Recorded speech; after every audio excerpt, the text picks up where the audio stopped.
자, 안녕하세요 여러분, 이인철 변호사입니다.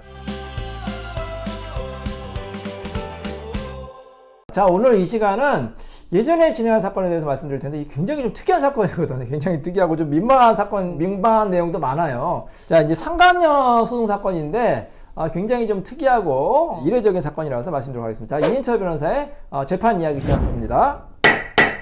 자, 오늘은 어떤 사건인가요? 네, 오늘 사건 소개해드리겠습니다. 네. 지방 사건이고요. 네, 한 지방이죠. 상간자 소송 사건입니다. 네. 아내가 상간녀로 상정한 사건이죠? 예. 네. 저희 사무실 찾아오신 네. 원고 아내시고요. 원고는 배우자가 남편입니다. 네. 어린 시절 그 남편의 친구. 친구. 여기서는 이제 피고가 되는 거죠. 여자친구죠, 상간자. 여자친구. 예. 여자친구가 부정행위를 한 사실을 알게 되었습니다. 네. 그 증거로서 네.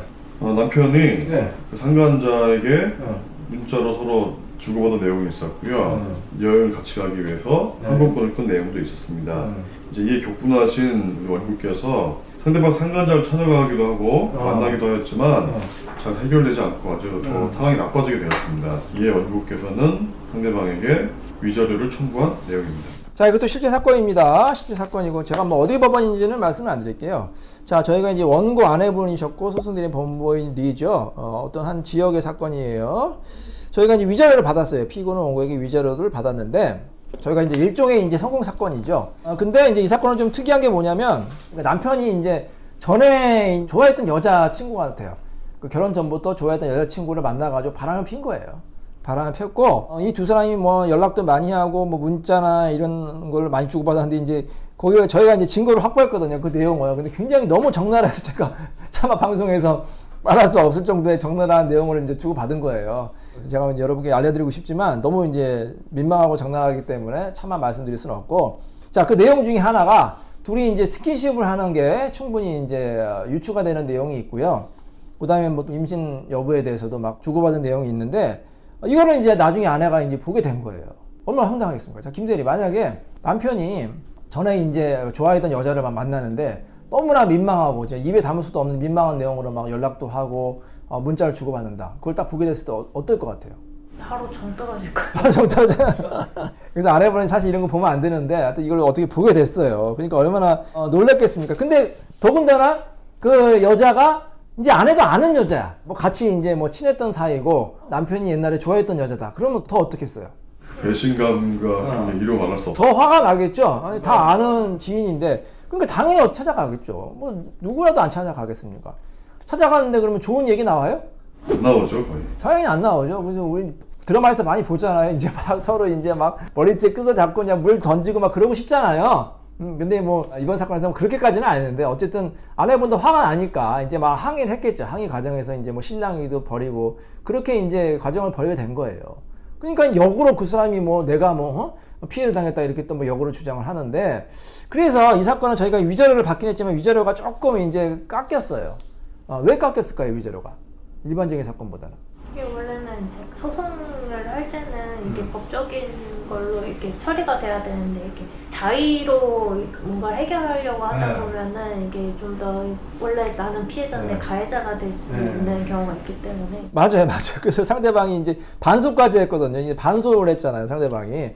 그러니까 반소의 여지를 주면 안 돼요. 그러니까 저희는 이제 저희 의뢰인을 100% 이해합니다. 얼마나 화가 났으면 당연히 상대방을 찾아가고 찾아가는 과정에서 좋은 말도 안 나오고 이제 막 신랑이도 버리고 뭐 심할 경우에 몸싸움까지 날 수 있잖아요. 그건 저희는 충분히 이해는 하는데, 사실 이해는 한다 하더라도 법적으로는 그게 사실 좀 말리고 싶은 거예요. 저도 이제 항상 상담할 때는 저희 의뢰인한테 주의를 드리거든요.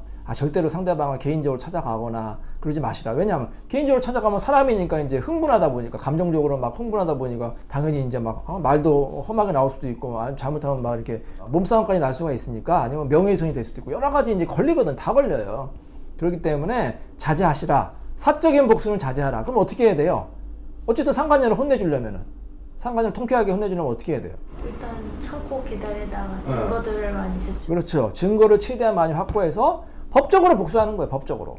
저희 같은 변호사 찾아오면 저희가 대신 복수를 해드립니다. 개인적으로 사적으로 복수하지 마시고 합법적인 범위 내에서 할 수 있는 게 많아요. 그래서 민사소송을 할 수도 있죠. 손해배상 소송을. 아니면 남편과 이혼소송하면서 같이 공동피고로 상간녀 소송을 할 수도 있죠. 또 어떻게 할 수가 있어요? 이 소장을 직장으로 보낼 수도 있죠. 공개적인 망신을 주는 거죠. 합법적으로.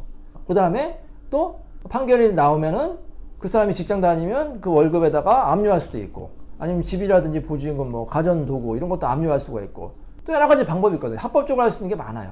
아니면 그 사람이 뭐 어떤 범죄를 했으면은 형사 고소할 수도 있고, 그 합법적으로 민사, 형사 소송을 하고 이제 합법적인 복수를 저희가 대신해 드리는 거예요.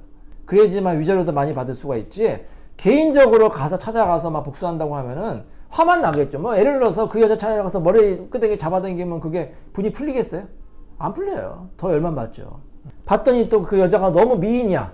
그럼 어떻게 되세요? 김대리, 만약에 찾아갔더니 너무나 젊은 미인이야. 그럼 어떤 생각이 들까요? 아내가. 남편 너가 가져라 할 것 같아. 가잖아.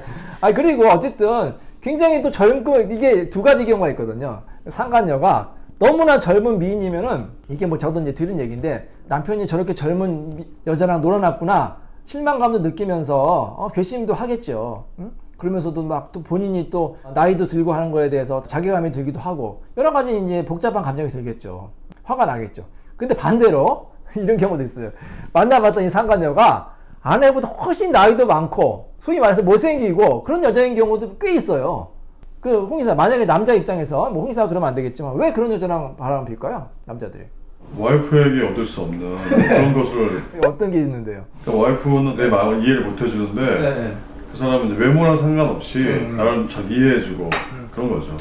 그 성격이 와이프도 안 맞는데 그 사람은 나를 다 받아주고 성격이 잘 맞고 그런 거 같습니다. 네. 자, 영화에도 이런 게 있죠. 너무 내게 뭐 예쁜 당신인가? 그래서 이게 예를 들어서 남자는 소위 말해서 좀 너무 이제 외모도 좀 이렇게 볼품 없고, 아내는 근데 너무 화려해. 너무 이제 미인이야. 그리고 나이도 너무 젊고, 그리고 아내가 훨씬 돈도 잘 벌어. 그러면 사람인 인상 남편이 아내에게 어떤 감정을 느낄까요? 열등감을 느끼죠. 컴플렉스를 느껴요. 인간이기 때문에 다 그렇습니다. 뭐 거의 다 그래요.